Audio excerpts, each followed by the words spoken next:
Bom dia a todos, bom dia a todas, bom dia para você que nos assiste pela Pop TV em Sobradinho e Porto Alegre. Sejam todos muito bem-vindos e bem-vindas a mais um ICL Mercado Investimentos. E hoje o programa ele vai falar de assuntos bem importantes. A gente vai falar da Selic, que a decisão foi tomada na véspera do feriado. Então não deu tempo ainda da gente fazer nossas críticas, de falar sobre isso. Selic que chegou a 15% ao ano, né? Então quem diria que a Selic ia subir de novo e subiu, né? Então a gente vai falar sobre todos esses assuntos, tudo isso que diz respeito à taxa de juros aqui no Brasil, juros reais, juros nominais, projeção de inflação. Vamos entender tintim por tintim como funciona esse imbróglio. Mas tem outro imbróglio aí para a gente falar, que é o preço do petróleo, né, que subiu bastante na semana passada. Mas não só isso, vamos falar dessa tensão geopolítica que vem crescendo no Oriente Médio, as implicações que isso pode trazer aqui. A gente vai falar mais da esfera da economia, mas não tem como deixar a geopolítica de lado. E ainda tem focos para coroar o dia, porque saiu mais um boletim. E a gente teve o terceiro sopro de otimismo seguido no Focus. Essa é para surpreender mesmo. Mas antes de tudo isso, eu já vou passar pela agenda para vocês ficarem por dentro o que vai sair hoje, o que já saiu, o que deve movimentar o dia, o que deve conduzir mercado. Então já vamos passar por essa agenda para entender aí o que vai movimentar nosso dia. Porque bem cedinho já saiu lá na Alemanha o PMI composto industrial e de serviços, mas ainda não é aquele índice de gerente de compras final. Até porque o mês de junho ainda não acabou. Está chegando no fim, mas ainda não acabou. Então é o preliminar, é uma prévia. É como se fosse uma projeção para o PMI do fim do mês. Essa projeção não é divulgada aqui no Brasil, mas nos outros países ela é. Então já saiu na Alemanha, saiu também o PMI da zona do euro e teve também o Christopher Waller participando de uma conferência internacional lá na República Tcheca, 5 horas da manhã, antes que o switcher comece aí a fazer piada e barulho e tudo mais, né? Foi um discurso do diretor do Fed, do Federal Reserve, do Banco Central dos Estados Unidos. Agora vamos seguir aqui, porque tem mais assuntos para a gente passar aí para vocês, tem mais pronunciamento de Fed, tem mais aí gente falando e mais PMI para sair. Então vamos lá, porque no Reino Unido, às 5h30 da manhã, já também saiu o PMI composto industrial e de serviços preliminar. Às 8 horas aqui no Brasil, aquele conhecido nosso também, junto com o Boletim Focus, o IPCS, Índice de Preços ao Consumidor, S porque é semanal, uma medição que sai aí da FGV toda semana para tentar trazer uma ideia, né? Como é que está se comportando o preço ao consumidor aqui no Brasil. Boletim Focus em seguida, então 8h25 já foi divulgado e a gente já vai trazer para vocês, já contei. Na Bélgica, a presidente do Banco Central Europeu, a Christine Lagarde, participa de uma sessão no parlamento, participou, na verdade, às 10 horas da manhã, e não para por aí. Porque tem também PMI composto industrial e de serviços preliminar de junho nos Estados Unidos e ainda na República Tcheca, a diretora do Fed, Michelle Baumann, discursa na conferência internacional ali no mesmo lugar que estava o Christopher Waller, né, se não me engano. Eles estão participando do mesmo evento lá na República Tcheca e eles devem aí falar durante o dia. Agora quem fala é Michelle Baumann agorinha. E isso deve trazer alguma sinalização, né, alguma até projeção para a inflação ou para a taxa de juros nos Estados Unidos, que normalmente é isso que se busca nesse tipo de pronunciamento. Então, isso deve ficar um pouco mais no radar, ainda mais depois de uma super quarta, depois de decisão de juros lá nos Estados Unidos. Ainda às 11 horas, vendas de moradias usadas. E às 14h10, o presidente do Fed de Chicago participa de uma sessão de perguntas e respostas em um evento. Mas não para por aí, porque a gente tem mais uma página de agenda para trazer para vocês, que é a balança comercial semanal, 15 horas, então essa também velha conhecida nossa. A Adriana Kugler participa de um evento do Fed, também às 15h30. Então hoje, diretores, dirigentes quebraram o silêncio, né? Ficaram sem falar e agora estão falando aos montes. E às 4 horas na Argentina sai o PIB do primeiro trimestre. Então uma agenda bem recheada de dirigentes e diretores do Fed, do Banco Central dos Estados Unidos, poucos indicadores além dos PMIs, dos índices dos gerentes de compras. E aqui no Brasil, o que deve movimentar um pouco mais, ficar um pouco mais no radar, é o Boletim Focus que a gente conta daqui a pouquinho para vocês. Antes de tudo isso, eu vou dar bom dia para o Diego, que já está lá na redação, para contar como é que foi o fechamento da sexta-feira. Diego, bom dia, como é que você está? Bom dia, Débora. Muito bom dia para toda a nossa audiência. É um prazer estar aqui com vocês mais uma vez. Bom dia para uma parte da nossa equipe de telespectadores fiéis que já chegou aqui dando bom dia. Bom dia para Gladys Garcia, para Gabriele Cozendei, para Maria Helena, para o Theo Kuhl, K-O-O-L, para o André Bolzan também. Bom dia para o Valdeci Ferreira, bom dia para Cláudia Cotinda. Bom dia para Gislene Regina, diretamente de Mogi Guaçu, em São Paulo. Bom dia para o Cleones Montana, que já chegou chegando, querendo saber como vai ficar o preço do barril de petróleo em dólar. Cleones, fica aqui com a gente no programa que em breve a gente vai explicar para você direitinho como que vai essas movimentações, especialmente no Oriente Médio, vão impactar no preço do petróleo. Enfim, espero muito que vocês, querida audiência, tenham aproveitado o feriado, porque ficaremos praticamente o segundo semestre inteiro sem nenhuma folguinha. Então, enfim, espero que vocês tenham tido aí um bom Corpus Christi. E vamos para o nosso fechamento? Pois bem, o principal índice da B3 fechou a sexta-feira em queda de 1,15% aos 137.115 pontos. Esse foi o primeiro dia útil após a elevação da Selic para 15%, sendo este o nível mais alto desde 2006. O que contagiou a nossa bolsa e os mercados mundo afora foi a escalada do conflito entre Israel e Irã. Aliás, ainda na tarde de sexta-feira, ironicamente, o Laranjinha, o presidente dos Estados Unidos, Donald Trump, tinha se definido como um pacifista, entre aspas. Descartou a possibilidade de envio de tropas terrestres para o Irã e deu um prazo de até 2 semanas para avaliar se iria ou não entrar no conflito. Pois bem, acho que nesse final de semana a gente já descobriu qual é a resposta do Trump, né? Agora, voltando aqui para o nosso fechamento de mercado. Na seara corporativa, os nossos pesos pesados mostraram sinais mistos. O que isso quer dizer? Enquanto as ações ordinárias da Petrobras subiram 0,45%, os papéis preferenciais caíram 0,27%. Em sentido contrário à valorização do minério de ferro em Dalian e em Singapura, as ações ordinárias da Vale encerraram o dia na B3 em baixo de 2,58%. Agora, indo para o exterior.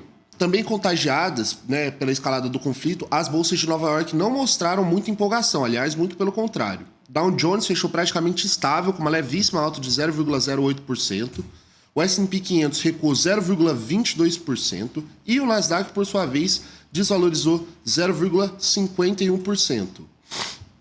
Agora, Débora, eu queria saber se, via de regra, como que os movimentos da taxa básica de juros impactam a Bolsa de Valores? Existe um movimento do tipo juros sobe, bolsa cai, juros cai, bolsa sobe? Como é que fica? Débora? Sem dúvida, e tem bastante, viu? Esse movimento a gente viu acontecer na sexta-feira pós-feriado, até porque na quinta não tinha como ter reação, na sexta já teve. E o que aconteceu? As ações mais sensíveis a juros, seja porque são sensíveis a crédito, então tem alguns setores que são sensíveis a crédito, eles dependem do crédito. Então eles precisam que os consumidores tomem crédito para comprar. Quais são os mais conhecidos por isso? O varejão, e quando a gente fala varejão, principalmente o varejão ali de linha branca. Então, esse tipo de varejo sofre bastante, não que o das brusinhas não sofra também, porque ele também sofre, o brasileiro também se endivida para esse tipo de compra. Mas quanto mais caro o item, mais o brasileiro precisa se endividar. Então, o varejo já é um setor que tem bastante sensibilidade. Outro setor que é bem conhecido por isso, aqui no Brasil, é o de construção civil. O brasileiro precisa tomar crédito para comprar imóvel. Então, se você começa a ter um crédito restritivo a ponto de não deixar ali os brasileiros comprarem imóveis, os setores vão sofrer porque já se espera que a demanda vai cair e não vão começar novas obras ou vão colocar um pouco o pé no freio. Então, isso é um setor, o setor de construção civil também é um grande setor sensível a juros, mas tem outros.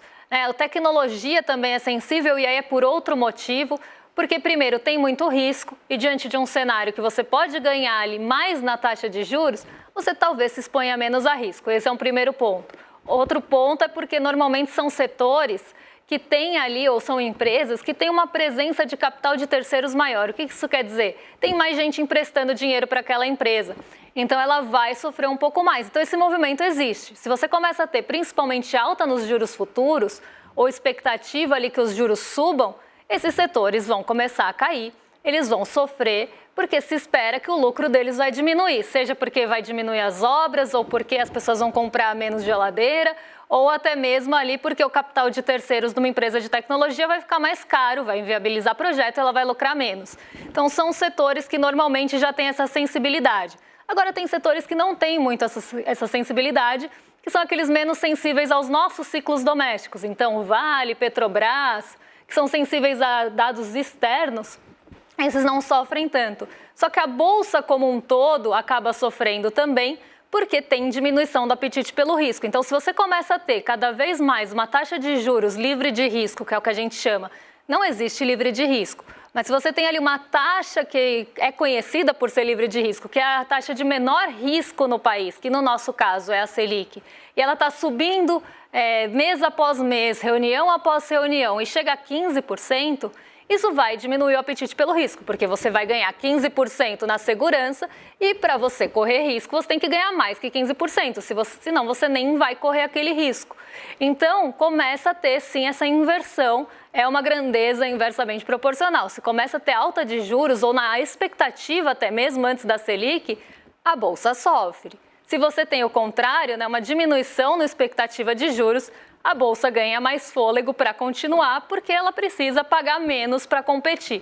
É o que eu sempre falo, é muito difícil competir com a taxa de juros aqui no Brasil porque ela é muito alta e você precisa entregar muito mais rentabilidade para competir com isso e para isso você vai correr risco. Então as pessoas ficam ali mais cautelosas. Pô, não vou correr risco porque eu posso ganhar 15%.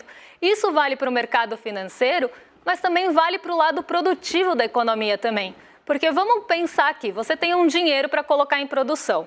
Você tem duas opções. Você pode ganhar 15% sentado num título público ou você pode arriscar na produção para tentar ganhar mais que 15% para lucrar, certo? Então você está já ganhando 15% ali sem fazer nada. Para você mover, né, levantar do título, você precisa esperar que vai ganhar, que seu lucro vai ser maior que 15%. Mas não só isso. Que a sua demanda futura vai continuar crescendo para que esse lucro também continue acontecendo. Então não basta só você ter expectativa de lucro, mas também de demanda.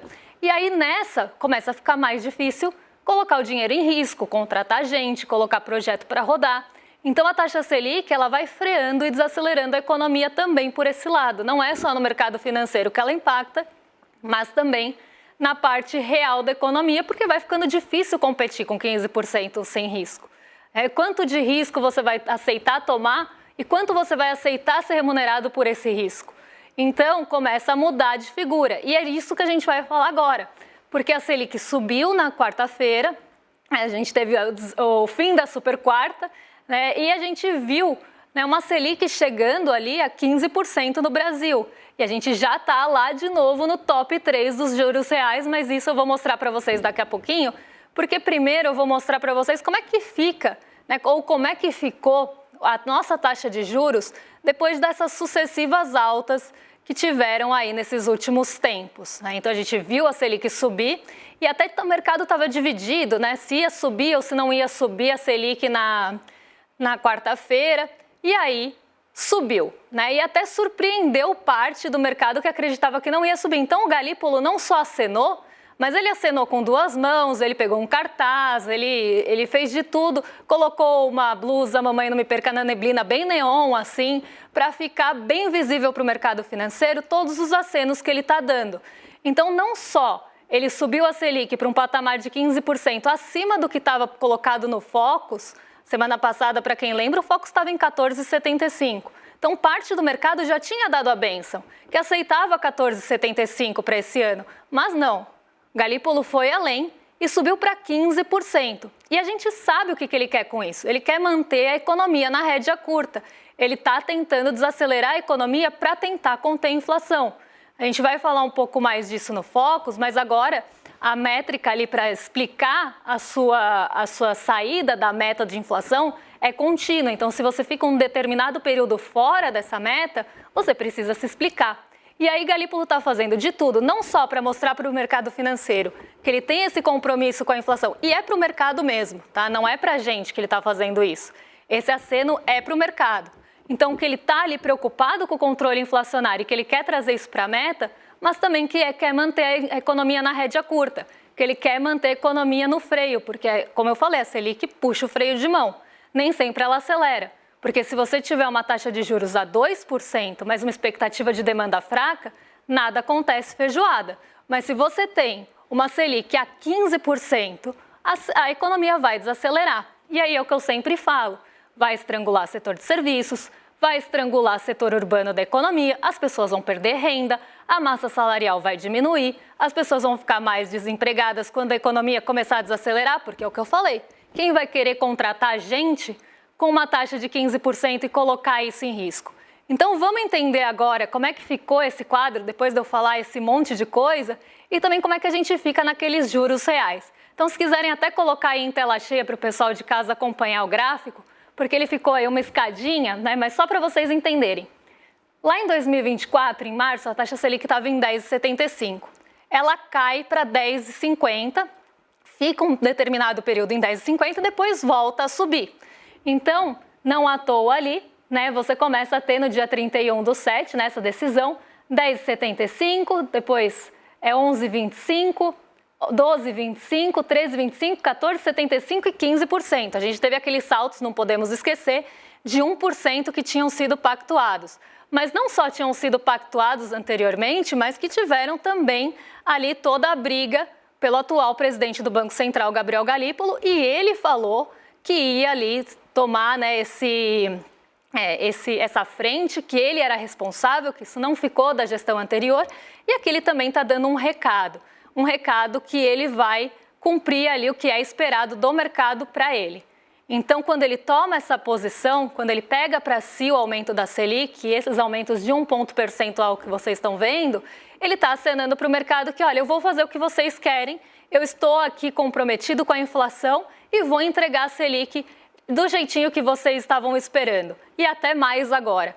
Então, aqui você vê o Gabriel Galípolo bem virado para o mercado, e não só isso, né? Colocando ali essa desaceleração da economia que tinha sido colocada até em outros pontos quando se discutia política monetária aqui no Brasil. Então, essa desaceleração que já está acontecendo pode se aprofundar. Agora, lá nos Estados Unidos, como vocês estão vendo no gráfico, não mudou muita coisa na taxa de juros. A taxa de juros lá foi mantida, como não era de se esperar, esperava-se que a taxa de juros ia ficar em 4,5%, ela ficou em 4,5% e por ali vai permanecer provavelmente pelos próximos tempos até que se tenha uma confiança suficiente para começar a cortar.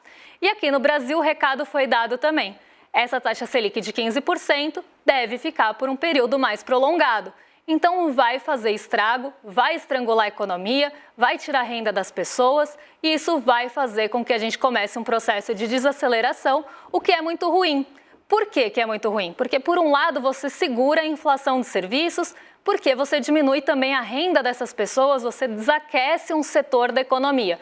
Então, você vai conseguir ali segurar esse lado da inflação. Só que, por outro, o café está olhando para a taxa de 15% e ficando assustado? O petróleo vai olhar para a taxa de 15% e vai cair? Não vai. A Selic a 15% vai melhorar alguma questão climática aqui no Brasil? Não vai. Então pode colocar a Selic na Capela Sistina, lá no teto, que o café vai continuar subindo, que vai continuar tendo ali preço do petróleo por outros motivos oscilando. Então é uma medida que, por um lado, desaquece a economia e baixa a inflação, mas baixa na marra.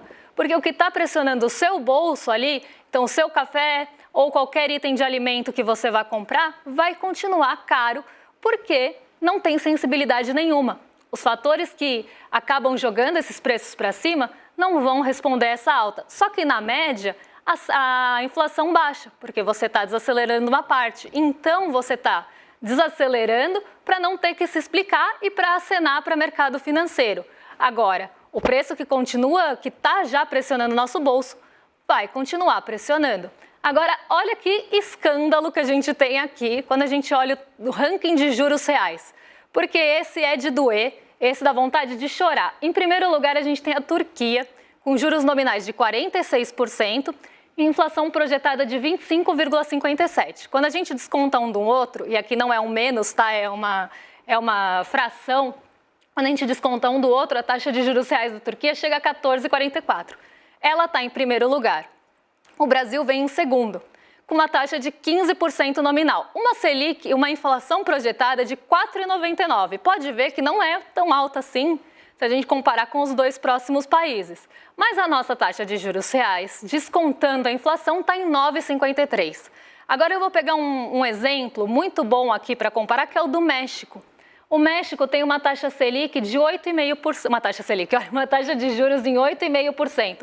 E uma inflação projetada não tão menor que a nossa aqui, 4,58%. E mais, para quem sabe, o México começou a ter política de valorização do mínimo lá, e teve 3 altas de mínimo acima da inflação. Mesmo assim, a taxa deles a inflação projetada é 4,58 e a taxa é 8,5. Quanto que sobra ali na taxa de juros reais? 3,75. O que a gente tem de tão diferente com o México, que lá, por mais que você tenha uma inflação projetada parecida com a daqui, e inclusive aumentos de salário mínimo que são pintados como vilões aí pelos gurus de Faria Lima e em geral, o que lá tem de diferente daqui?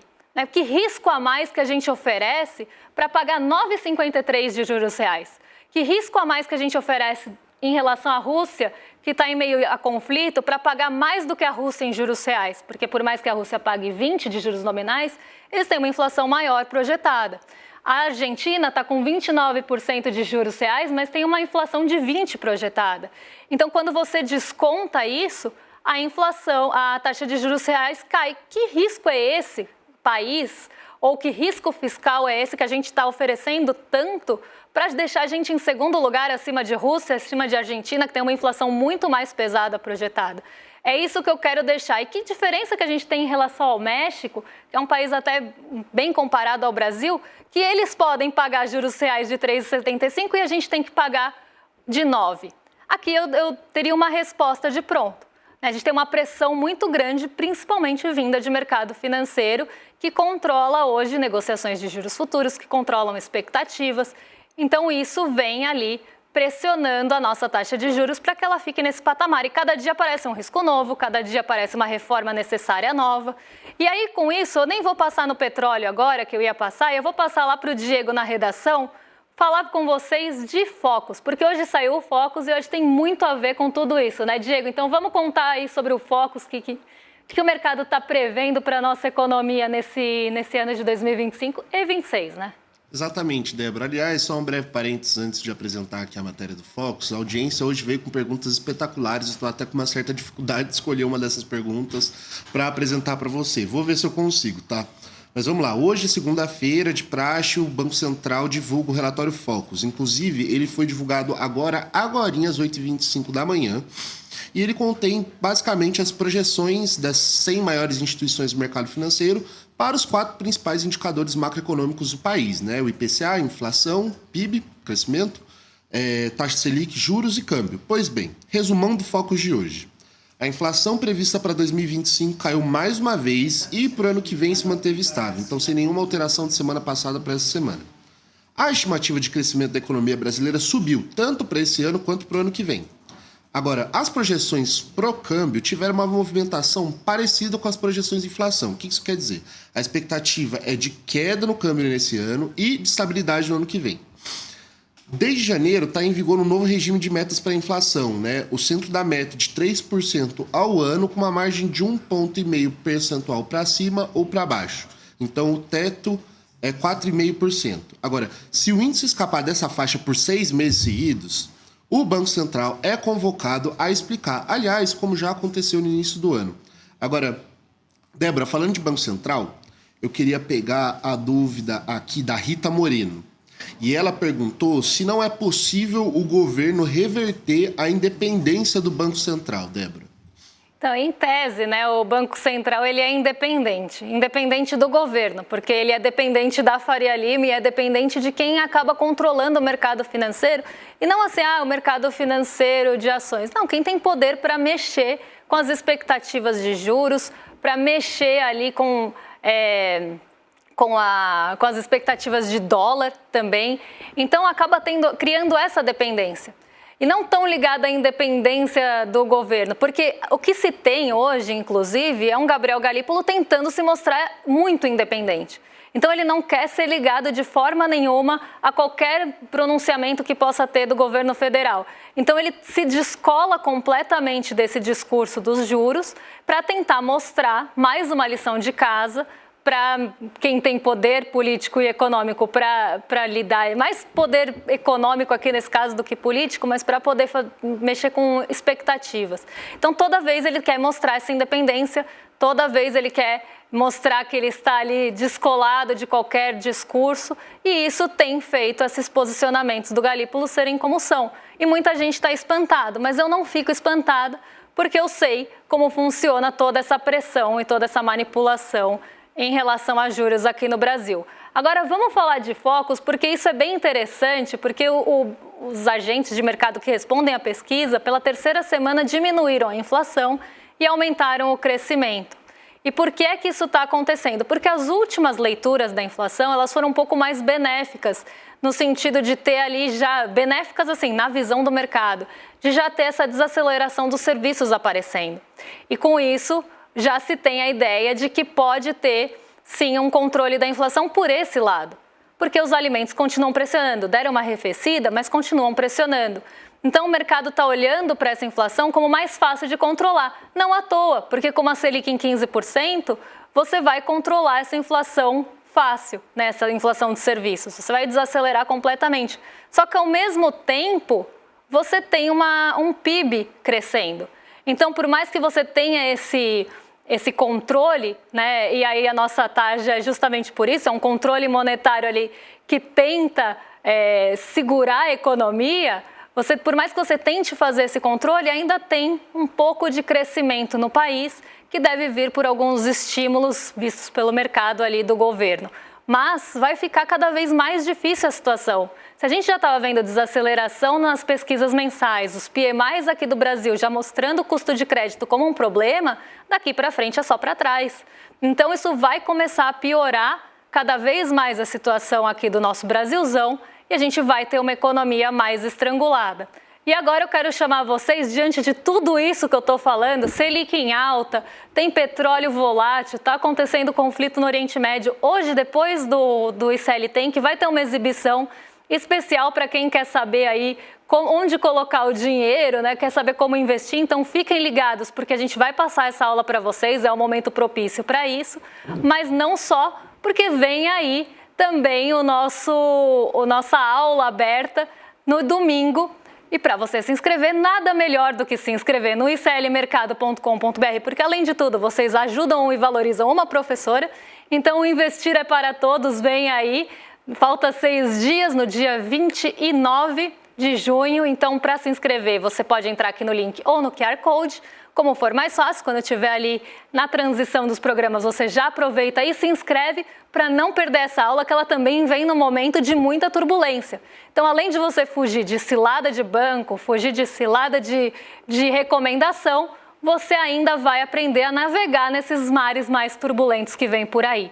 Então, não fiquem de fora dessa, e para se inscrever, tá aqui o link. E agora vocês ficam com o Rolê ICL na sequência, com o William De Luca e Guga Noblat.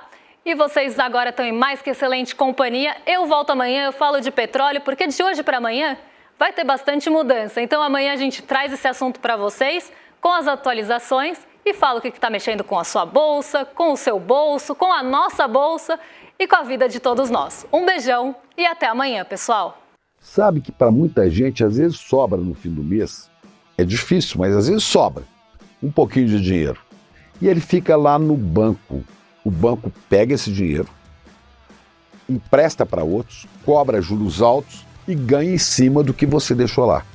Você precisa saber investir. Investir não é só para quem tem muita grana, não. Pode ser para você também que consegue poupar um pouquinho a cada mês. Agora, investir como? É essa a dica que a gente quer dar aqui no ICL. Eduardo Moreira, que veio do mercado financeiro, que conhece as armadilhas dos investimentos, vai dar uma aula online, gratuita, para ensinar para você. Investir é para todos. Vai ser no dia 29 de junho, às 8 da noite, é num domingo. Você sabe qual é a diferença entre informação e conhecimento? Uma informação é um fato dado sobre algo ou alguém. O conhecimento é a capacidade de interpretar e analisar criticamente uma informação.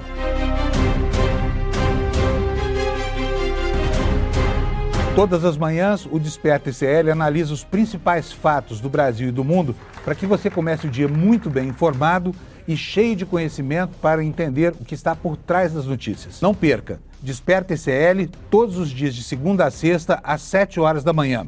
Comigo, Fábio Panunzio. Eu espero você.